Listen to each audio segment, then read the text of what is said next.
I think we are live. Good afternoon, everyone, or good morning, depending on where you are watching from. So, I am so excited to be with you today. I am Eva Risani.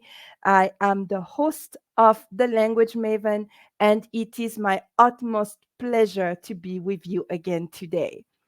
So, welcome to this new episode of the Language Maven brought to you by my company, Transcentral Pty Limited. By now, you know that I always have extraordinary guests. I hope you're ready for this because our guest today is incredible. She's a powerhouse, and the things she does for women in the whole world are just incredible. And I know you will agree with me the minute you know who that amazing queen is. So I'll give you some clues. She is a global educator and expert advisor. She is the founder of Female Civility Initiative and National Female Civility Day.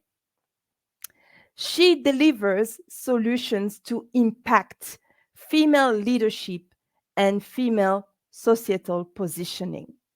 She is simply amazing. Do you know who this wonderful woman is? Yeah? So, do you know who this incredible woman is? Well, it's Ona Miller. Wow. People, I give you Professor Dr. Ona Miller. Welcome, my dear sister. Oh, welcome to you and thank you so much. I am just elated to be here. I am so excited about everything that is going on and definitely excited about our topic today. Oh, fantastic. Thank you so much for saying yes. Thank you for your time. There's a big time difference, but we managed to find a time that suits us both because people, she's coming all the way from Texas, isn't it? From Texas, From United Texas. States. Yes, Yeah, so you are in for a treat because she's a busy woman, but she found some time and she was like, I'll be there. And she's here. So thank you so much. I'm so excited to have you. I am excited to be here. Thank you. And the topic for today, the topic is the power of the academic wordsmith. That's right. We thought that it will be very interesting to look at academic writing and writing in general. So let's just go into the topic. Yes. My dear Ona, thank you so much once again. So, Ona, tell me, according to you, what makes academic writing so powerful? That's a good question. So, what makes academic writing so powerful is that it gives the student or the individual, the group or the organization, the ability to tell a story, sometimes to tell their story or to tell a side of a story. It is also powerful in the sense that you can give instructions, you can bring awareness, you can bring insight, you can bring procedures or standards that will possibly transform or better someone's life or better an organization or better a group. The whole part and the powerful part of academic writing is that not only is it like a temporal thing, but it's an everlasting thing because it's publicized. It's you can publish it, and then it becomes a publication, and then someone else can take it and then run with it and then add things to it. So it can be a foundation to a greater or a larger scale or a larger picture. And it has the ability to transform lives, but it also has the ability to transform organizations and actually the nation. Wow, that's amazing. so much, so much in like a few minutes, not even 5 minutes. I love what you said. Like, we use academic writing to tell a story, we use it to share information, we use it to bring awareness. And I love what you said about everlasting thing, because it's true. When we speak, well, it's said, it's gone, it's like it's flying. But when Yeah, you write it down, then you jot it down, it's like it has a life on its own. And absolutely. it can really, help someone to build on it, or we can take it and shape it differently. So it's beautiful. I love that. And it's very powerful, because it shows that that academic writing can have an impact at different layers, in Absolutely. different layers, like, and in different fields as well. That's Yes. just that's just wonderful.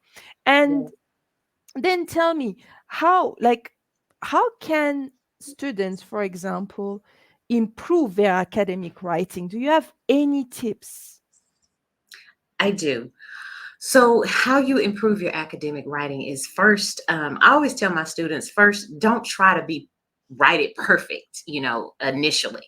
Just start out putting your thoughts down, maybe categorize it, maybe do it in a topical sense. You can do it, numerically or bullet points or however is best for you. Because I think each of us have our own little way of doing things. But first, just put down what you're thinking, jot it down, your feelings, your thoughts, think about your audience. Who are you trying to reach? Who do you want to reach? Is it, a specific, for me, I'm always looking out and trying to reach females, so maybe you're trying to reach, maybe males, or maybe it's just students, or maybe you're trying to write on a global scale. So yes, definitely look at your audience, because you want to know how to reach them. And you want to know what it is that they're in need of. When you're writing, you always want to make sure that you encapsulate what the reader is in need of, so that you can help them. That's when transformation takes place, so that you can bring insight, wisdom, understanding, knowledge. And then next, after you think about your audience, you think about how you want to actually relate to them. It's almost like building a relationship. What do you want to build with them? And that's pretty much what, I promote in my organization, is that we break barriers, but we build bridges. So, when you're writing, you want to think about, okay, what is it that I can show them that needs change, and then show them how to change it to better their lives. That's just amazing. I'm typing. I'm typing what you are saying. So I was typing break barriers and build bridges. It's so beautifully said, so eloquently said. And I think that, this, when you look at academic writing or writing in general from that perspective, it makes you look at it differently. It makes you see the social aspect of Yes. writing, right? So Oh, it's not absolutely. just an activity. It's like you are constructing something very deep, because it's like a relationship that you are building with whoever is going to read your Mhm. writing. Yes, so I want more. Absolutely. Please give me more. Well, Give me more. also, I think you hear sometime when they talk about language barriers, language Mhm. deficits, and I think writing has a way to be a bridge between that. Sometimes, translating different things, different languages. Um, there sometimes can be that barrier or that deficit. But writing and academic writing gives you the opportunity to build a bridge between that and eliminate those barriers, eliminate those, language barriers and those language deficits. So I think that's one of the most powerful things that you can do when it comes to writing and a language. Fantastic. So that was like your first tip. Don't try and write it perfect initially, and then you jot it down, you think about your audience, you encapsulate what the reader is in need of, and you think in terms of how do I relate to my audience or to the target audience. And then obviously also, like you explained, so we see it as a way to break barriers and build bridges. So what would be a second tip or the second step after that? Okay. And then the second step after that is when you start the editing process, when you start looking at the grammar. Because in different countries, there's certain things, understandings that are a little bit different. And so you want to do your research on how to reach everyone on a global scale. I think, just to give an example, the other day I posted a flyer, and on it, it had the word organization. But in organization, in most countries, for the S, in the US, Mhm. it's Z. But in other countries, they use the letter S. And so I had someone get on my post, and they were like, well, they misspelled. And I says, no, they didn't. It's a different thing for different countries. And you have to understand the academic systems. You have to understand the educational systems, the teachings, the learnings. And so you have to do your research. That's one thing. Do your research, especially if it's a global thing. You want to be able to reach them where they are. And I think that's another important thing about writing academic writing, is that you can put it in different translations to reach everybody. It's not limited. I think earlier I said that it was eternal, but it's now I can say that it's not limited. It is like an everlasting, eternal thing that can keep growing and growing and growing. Past even the global part, because we can even then talk about generational academic writing, to where you reach generations of people and it's passed down, and then it becomes legacy. Wow. I never thought of it that way. It's Yeah, the first time I hear that term, like the way you mentioned, you said it, generational academic writing. It's really powerful, and it's so true yeah, because you've got different generations of researchers, you've got different generations of writers, you've got different generations of everything, actually, yeah, academics and stuff. So it's so true. And I loved what you said earlier about understanding the academic systems. For example, the example you used of organization with a Z in the US, for example, in South Africa, we would rather use the UK model because our universities will look at a UK academic system. You see, so it means that when we write or when we do editing, then at the bottom, when you use your word page, you will put the text in UK, English UK, instead of, for example, American English or yeah, South African English sometimes. So we absolutely. have to adjust and understand uh, who are we writing for, where are we writing from, Mhm. and yes, all the requirements. And also you mentioned translation. Well, I think what you said made me think of localization, because Mm, if you write at a global scale, then you have to think in terms of, okay, how do I adapt my writing to, for example, the environment or the country I'm writing for or the people I'm writing for, because they might not understand if I use, for example, American English, or yeah, if I use South African English or something like that. And just to give you an idea, for example, that's very, very like in the street, but in South Africa, for example, people will say eta. Eta is like a street word where meaning how are you? Hey, yeah, And yeah. but if I use that, for example, in the US, they'll be like, what are you talking about?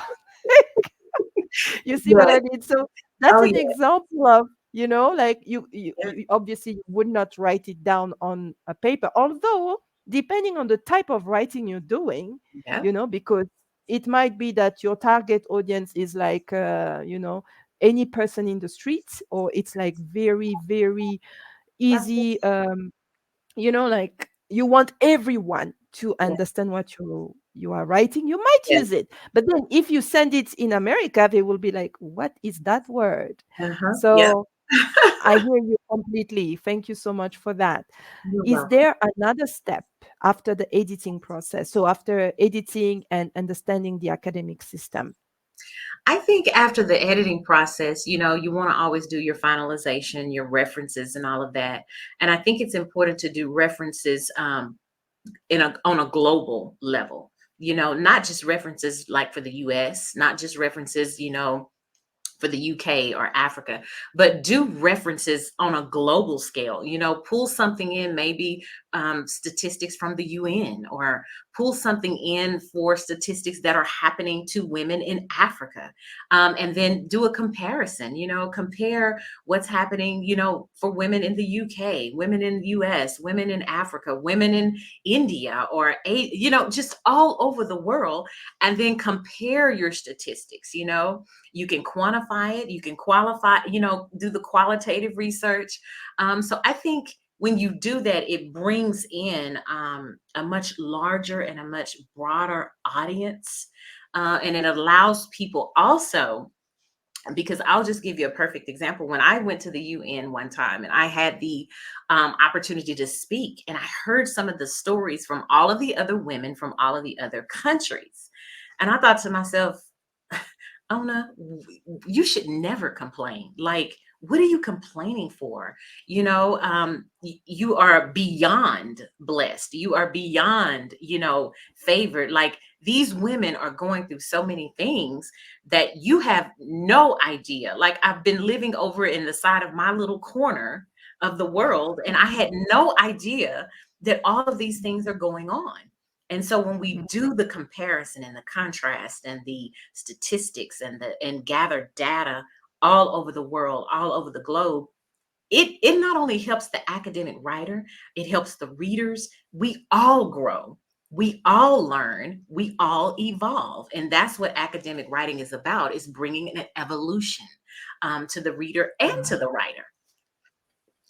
I just love what you said. And it's just amazing, to listen to you talking about taking it, at a different level.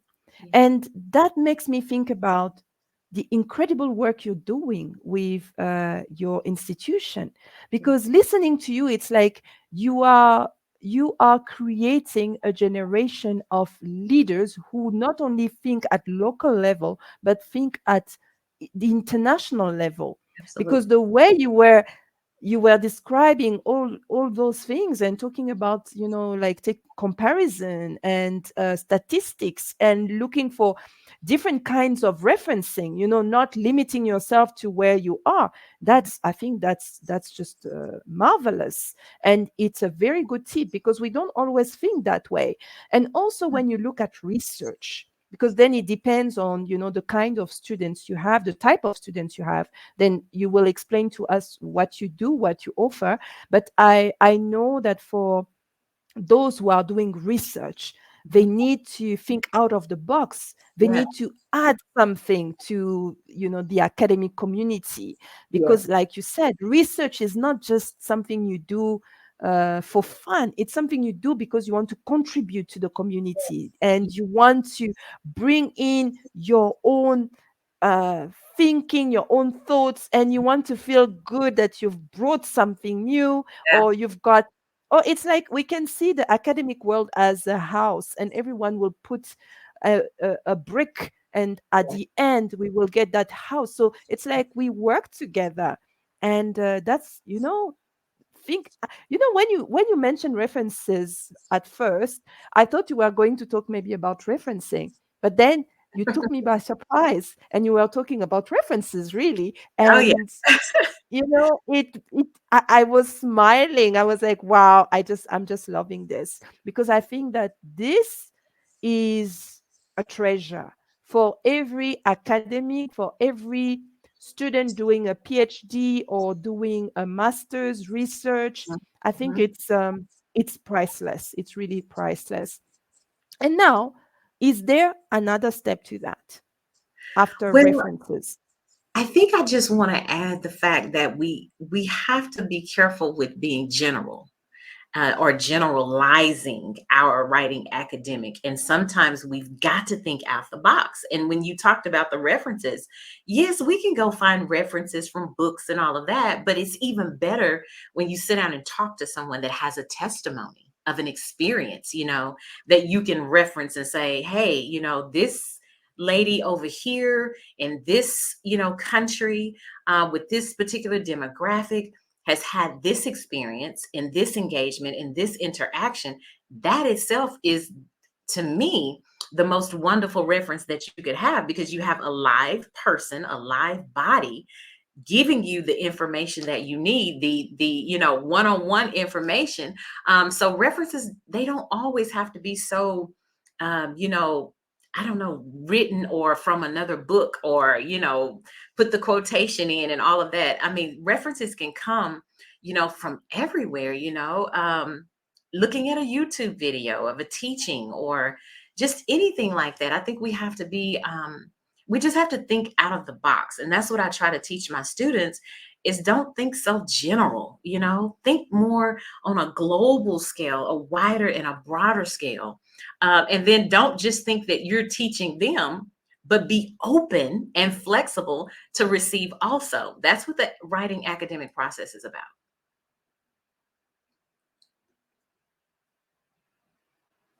Wow. I was typing, so be flexible to receive also. That's so true. Mhm. And, to add to what you said earlier when you were talking about testimonials, it's such an incredible tip because part of being a researcher or part of being an academic writer is also to know how what are the different options out there for you, Mhm. the different methodologies, the different Yes. sources, the different instruments that you can use. Yes. And as you were talking, I thought about research ethics, because Right. then you also have to be careful in terms Right. of, for example, in terms of the testimonials you were talking about, which is a wonderful idea.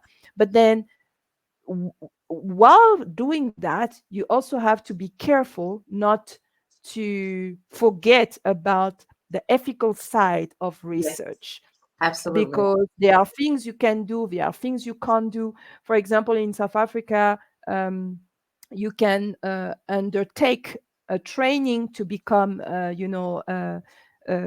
researcher who understands the ethical requirements, as a researcher. Uh-huh. Because, for example, if you want to, let's say you want to interview a child, you Yes. have to know what are you supposed to do. You can't just come Yes. and say, okay, I want to interview your child because your No. child is, part of my research. Your child No. has something I want to know.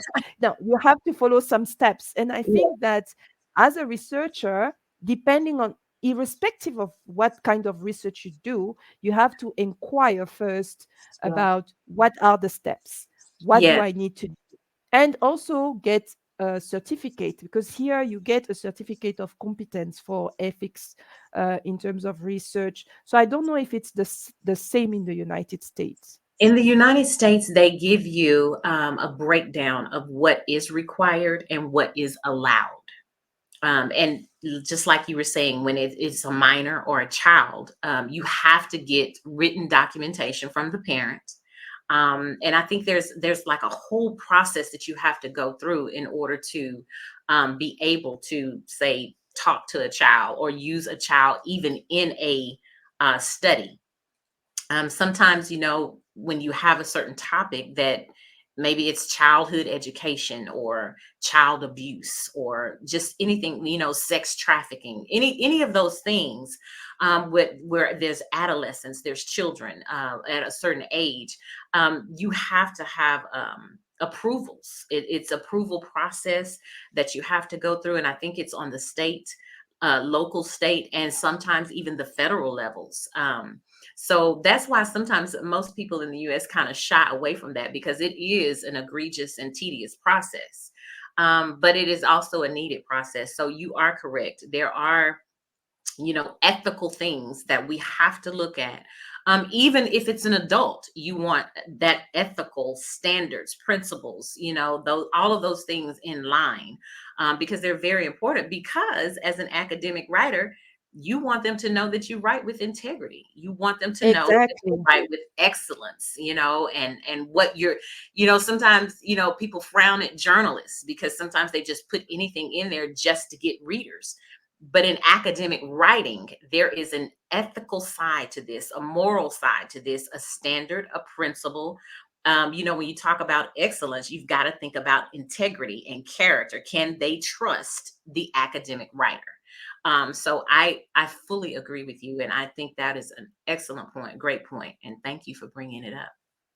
Thank you. Thank you for all your explanation and details as well. It's interesting to see, like here in South Africa, for example, if you go to Wits University, before for every student doing master studies and PhD studies, you have to undergo a training whereby if you pass that training, then you get a certificate of competence, and Mhm. then you can go on to the next step where you can apply, give, submit your proposal, and then Yes, it go through a whole, yes, process as well. But yes, so there are steps to follow.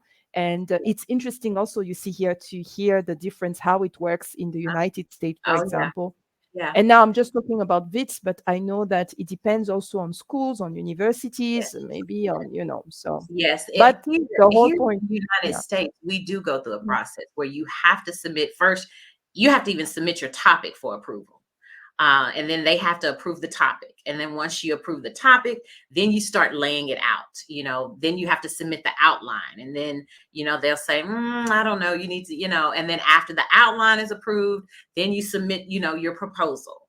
And then after your proposal, then you go on and on and on, and then you finally get to defend it.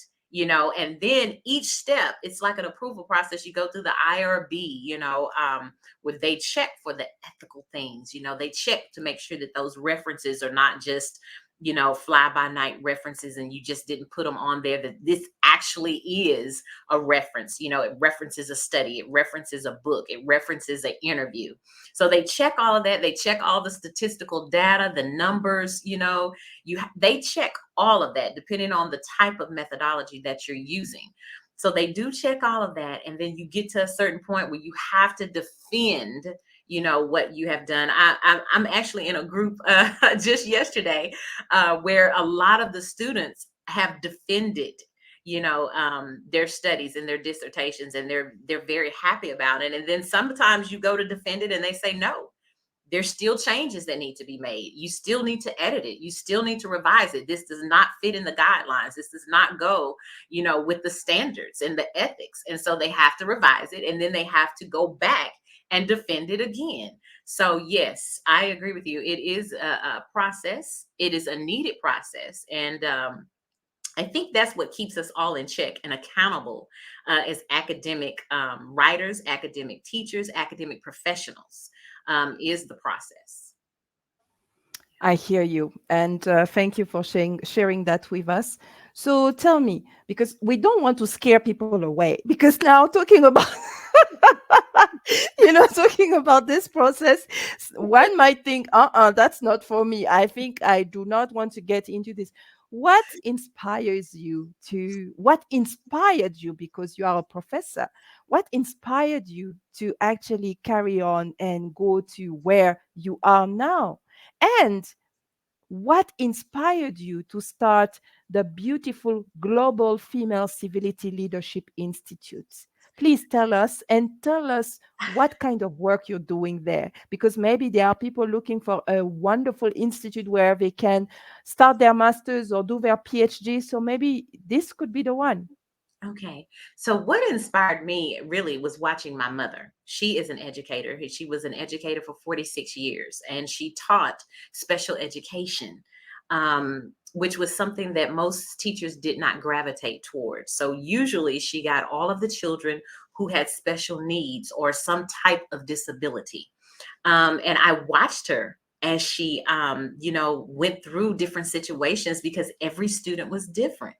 but she was so passionate about making sure that no matter what their disability was, they still understood, the academics of things, that when they left that classroom, they had something that they could stand on or build on, or some type of foundation. And then my sister, who is she's 2 years and some months older than me, she was also a teacher. And so I watched her. She was a high school teacher. And so I watched her as she taught her students and how passionate she was about that. And I don't know, something ignited in me. And I'm thinking, okay, this must be a generational thing. And so I was passionate about teaching women about themselves, how to maneuver through the traditions and societal and all of the cultural barriers that are presented to us. That was my passion. But I love the education, giving them the information they need to maybe break free from those thoughts, or that mindset, or give them insight that maybe they didn't know because maybe they were taught wrong. Or maybe they just took the teachings of, their forefathers and thought, okay, I'll just go with that, without really researching it and taking the time to look at why they believe what they believe. So I'm very passionate about teaching about belief systems, assessing, self-assessment. What is your belief system? Why do you believe what you believe? And can you stand on what you believe without wavering?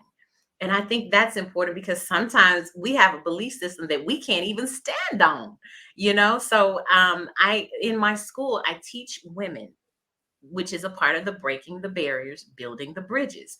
What is it that you believe, and most importantly, about yourself?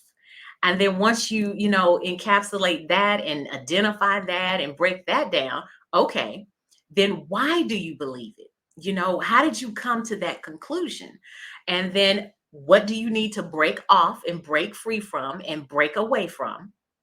And then what bridges do you need to build to get to the place that you desire, you inspire, aspire, and need to be? And so that's what the Global Female Civility Leadership is about. And in our doctoral program, they also get to, when they do their academic writing, they also get to write on one of the 17 Sustainable Development Goals. And then hopefully, once they get to a certain point, then we can transcend up towards the United Nations and start submitting, writings that will do proposals that will be, for me, mine was education. So I submit paperwork to say, hey, how can we affect change in policy to affect on a global scale for women? And so I allow them to write on something that they're passionate about, that they have experienced, that they have gone through, because I think it gives it a more personal, but yet a professional and profound statement in writing. Wow. Oh no, I don't know if you can look at my face right away, like the expression on my face, but when you it's just it's just incredible. I wanted to jump, because I'm so excited about what you say. It's like I connect at cellular level with everything you say.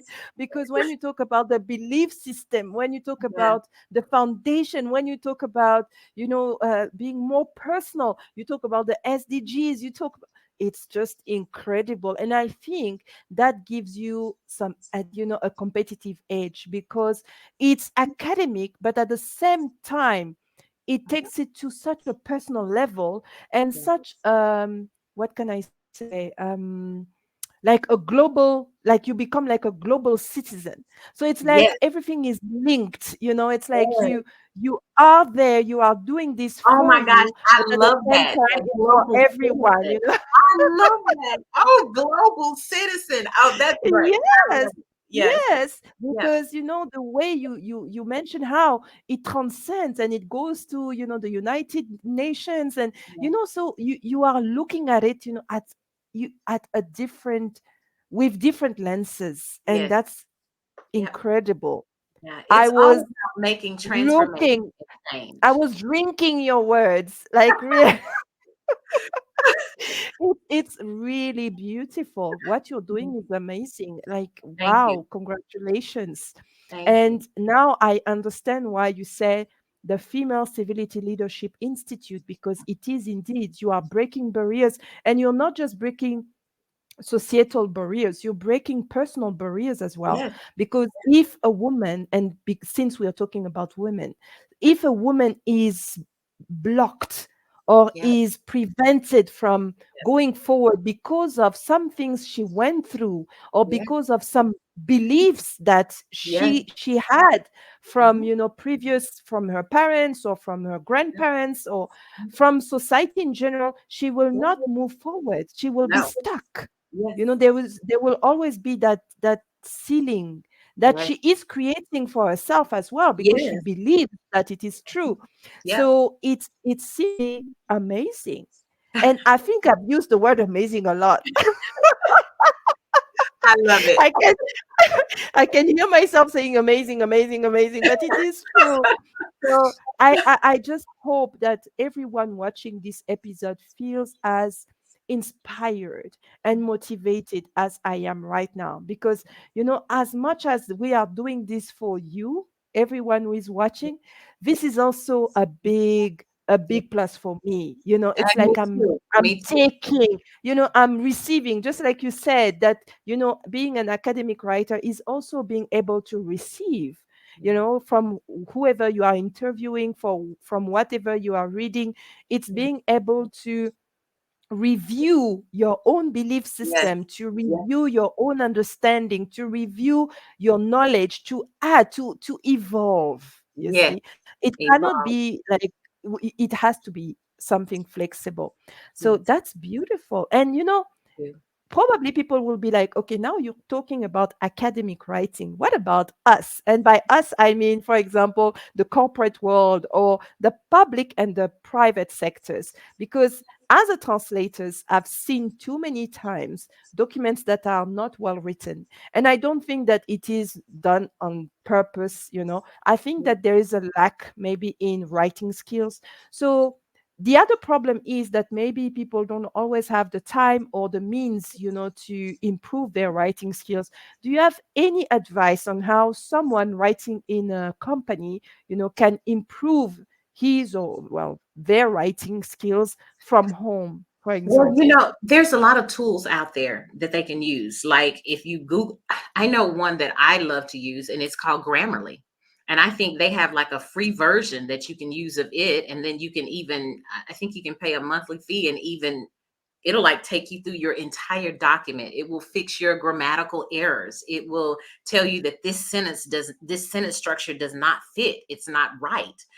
It will tell you that your word choices are wrong and that you need to, and it'll even give you an example of what it needs to look like and what it needs to say and what it needs to be. And then it'll give you options of which one that you want to pick.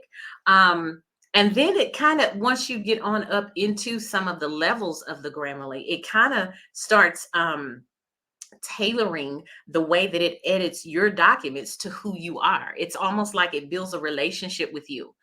So one of the things that I would say is just get you an academic tool like Grammarly, and then also, they have the softwares where depending on how you're writing, if you're writing a policy, since you're talking about corporate and organizations, you're normally writing standard operating procedures. You're normally writing policies. You're normally writing, desk guides and different things like that. So you can always use Google and get those tools. They always have like a free trial that you can use just to see if you even like it.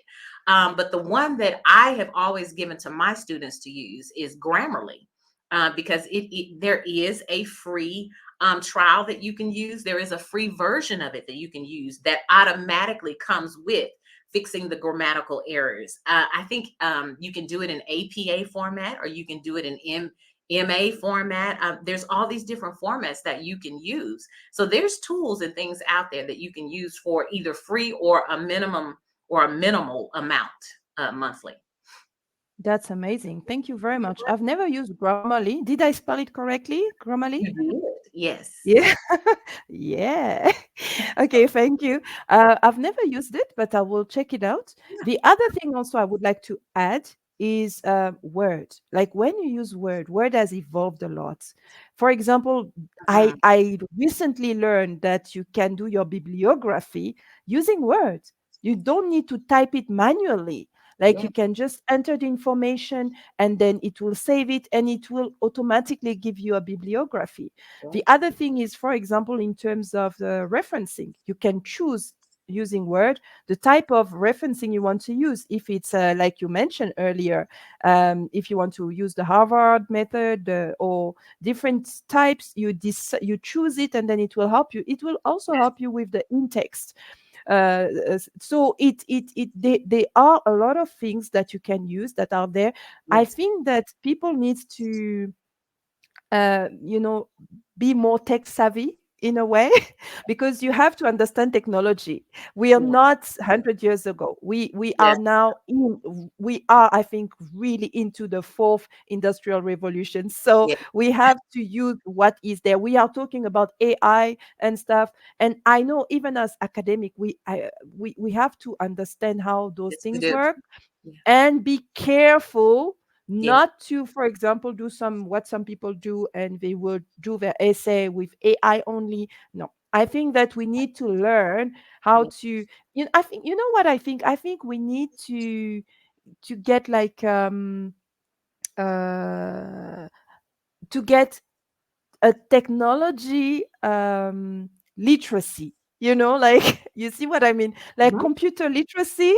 I think we need Technology something like literacy, yes, technology literacy yes, because we need to understand where do I stop, yeah, how far can I go, yeah, what can I use, what, like for example, in terms of translation, we talk about human translation, we talk about machine translation, but mhm. we have to draw the line somewhere, understand how it Absolutely, works. absolutely, And so it means that we have to put on our tech savvy hats yeah, and just, learn. I yeah, think we yeah, constantly learn. yeah, And the other thing is not to be scared, not to yeah, fear the unknown. yeah, And the most important thing is the reason why you are doing something. So absolutely, going for academic writing, you need to go with the right reason, with passion, with, knowing why, having your yeah. purpose Your right. intention of doing things, yes, Exactly. Yes, because then it will help you when it gets tough, because yeah, it will get tough, definitely. oh, yes, But you have to understand that no, it's all worth it and it's part it of is, the process. it is. And I'm so sorry, but we've come to the end of the show and we've got like a minute left. So, Ona, please tell us, what is your final word My for people watching you today? my final word is to, just get out there and do it. Don't be afraid. Well, I won't say don't be afraid, because you are going to be afraid. You are going to have those moments of being fearful, but do it anyway and trust yourself. Have confidence in yourself, be bold, be brave, and understand that what you have to say is needed. We need to hear your voice, we need to read your writings, we need to know your thoughts. So don't hold back. That's what I would say. Don't hold back. Just give it all you've got. Yeah. Wow. Yeah. Give it all you've got. You heard the queen. So thank you so much, Ona. Thank you everyone for watching us. I hope you got as much satisfaction as I did, because I feel so. Yes, you can do this. And thank you so much, Ona, for everything you said, for this wonderful time spent with you. It was simply incredible. So much insight, information, valuable information. Thank you. And thank you, everyone, for spending this time with us. Please share your comments. Type in your comments right, you Yeah. know. And as for me, it was a pleasure to be your host today. And remember to contact Transcentral for all your language services, all your language needs. We do translation, interpreting, language training services. Remember, you do business, we handle your language needs. Ona, it was a pleasure having you. Thank you so much once again for your time, and God bless you. Please keep up with the good job. You are a powerhouse, and your students are lucky to have you. Thank you. Thank you.